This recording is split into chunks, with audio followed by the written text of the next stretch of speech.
Assalamualaikum warahmatullahi wabarakatuh. Halo teman-teman semua, perkenalkan saya Nur Azizah dengan NIM 25111011227 dari Prodi Pendidikan Agama Islam semester 1. Di video ini saya akan menjelaskan sedikit tentang jawaban saya terkait ujian akhir semester pada mata kuliah Filsafat Umum. Pertanyaan yang pertama yaitu, berfilsafat termasuk dalam berpikir, namun tidak semua orang yang berpikir itu mesti berfilsafat, dan bisa dipastikan bahwa semua orang yang berfilsafat itu pasti berpikir. Coba Anda jelaskan. Jawabannya adalah berfilsafat merupakan bentuk berpikir yang lebih mendalam dan sistematis dibandingkan berpikir biasa. Pernyataan tersebut menegaskan bahwa hubungan hierarkis di mana berfilsafat termasuk dalam berpikir, tetapi tidak sebaliknya. Orang yang berpikir biasa seringkali pikirannya itu praktis dan terfokus pada masalah sehari-hari saja, seperti strategi lulus ujian misalnya, tanpa memerlukan analisis yang mendalam. Sedangkan berfilsafat itu menuntut pemikirnya untuk melakukan pemikiran secara menyeluruh dan universal, kritis, radikal, rasional, dan bertanggung jawab terhadap isu fundamental seperti eksistensi atau pengetahuan, serta sistematis dan mengarah pada pandangan dunia yang jelas. Lalu pertanyaan yang kedua, jelaskan proses dalam berfilsafat. Yang pertama tentang dongeng dan tahayul yang dapat melahirkan ilmu pengetahuan. Lalu yang kedua, keindahan alam semesta di malam hari menimbulkan keingintahuan manusia untuk mencari kebenaran. Lalu yang ketiga, angan-angan melahirkan filsafat. Jawaban untuk poin A tentang dongeng dan tahayul yang dapat melahirkan ilmu pengetahuan. Di sini proses dalam berfilsafat dongeng dan tahayul itu menjadi titik awal proses berfilsafat karena memicu keraguan kritis pada sebagian orang yang tidak menerima cerita tersebut begitu saja. Proses ini berlangsung dari penerimaan mitos ke pencarian kebenaran rasional yang akhirnya melahirkan ilmu pengetahuan. Lalu jawaban untuk poin yang kedua, terkadang keindahan alam semesta di malam hari seperti langit berbintang dan bulan yang bersinar itu memicu rasa kagum atau yang disebut dengan taumazain yang menjadi pemicu utama proses berfilsafat. Pengamatan ini mendorong manusia untuk bertanya tentang hakikat fenomena tersebut, mengubah kekaguman pasif menjadi rasa ingin mencari kebenaran yang rasional. Selanjutnya jawaban untuk poin yang ketiga, proses angan-angan yang melahirkan filsafat. Di sini angan-angan atau hayalan manusia itu menjadi pemicu proses berfilsafat karena mendorong pertanyaan mendalam tentang kemungkinan dan kenyataan.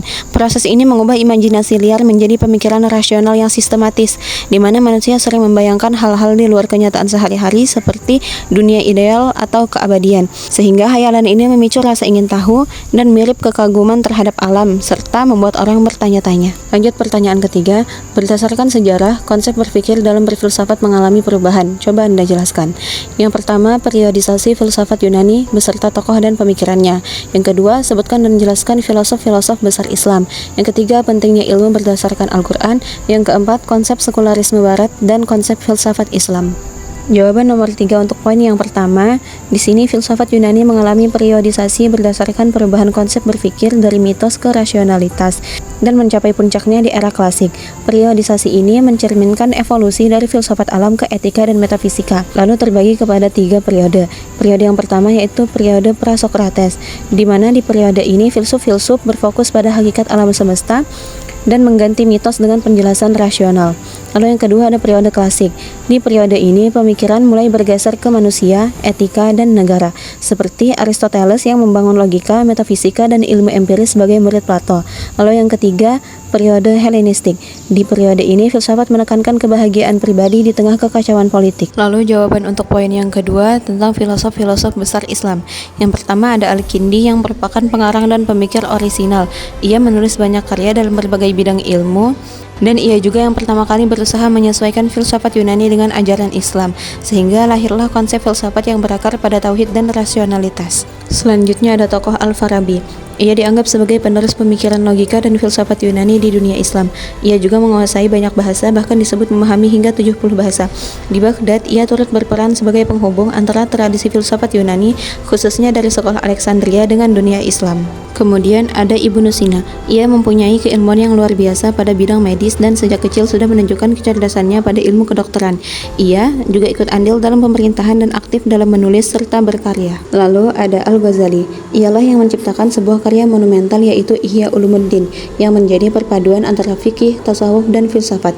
Ia juga mengajar di Naisabur selama 2 tahun, kemudian menetap di Tus hingga wafat. Di kota kelahirannya ini, ia mendirikan madrasah untuk fuqaha dan zawiyah untuk para sufi. Lalu yang terakhir ada Ibnu Rashid. Jalur keilmuannya yang mencakup berbagai bidang ilmu disiplin menunjukkan kesinambungan antara tradisi pemikiran Islam klasik dan filsafat Yunani yang sebelumnya telah berkembang melalui peradaban Islam. Lalu jawaban untuk poin yang ketiga, di sini Al-Quran menjadi fondasi penting ilmu karena mendorong observasi alam dan akal budi, di mana Al-Quran memerintahkan tafakur atau berpikir secara mendalam atas ciptaan Allah, seperti ayat tentang langit dan bumi yang selaras dengan proses filsafat dari rasa ingin tahu ke pengetahuan empiris. Ilmu berbasis Al-Quran penting karena mengintegrasikan wahyu dengan akal, mencegah penyimpangan sekuler, dan memastikan kemajuan beretika serta berpikir logis. Lalu yang terakhir, jawaban untuk poin nomor 4, di mana konsep berpikir filsafat ini mengalami perubahan sejarah dari integrasi agama ke sekularisme, dengan sekularisme barat yang menekankan pemisahan total agama dari urusan duniawi, sementara filsafat Islam itu menyatukan wahyu dan akal secara harmonis. Lalu jawaban untuk nomor 4, yaitu penyelidikan dan pembagian filsafat menurut objeknya. Secara umum, objek filsafat terbagi menjadi dua, yaitu objek material dan objek formal. Objek material adalah segala sesuatu yang ada dan mungkin ada, baik yang bersifat konkret maupun abstrak. Dengan demikian, manusia, alam semesta, pengetahuan, seni, nilai, moralitas, bahkan Tuhan sekalipun dapat menjadi kajian filsafat. Sementara itu, objek formal filsafat adalah sudut pandang atau cara filsafat memandang sesuatu. Selain pembagian umum itu, objek filsafat juga dapat dilihat dari sudut pandang yang berbeda, yaitu menurut orang awam, di mana filsafat dipahami sebagai usaha untuk mencari kebijaksanaan hidup. Kemudian menurut ilmuwan, filsafat ini berperan sebagai landasan konseptual ilmu pengetahuan.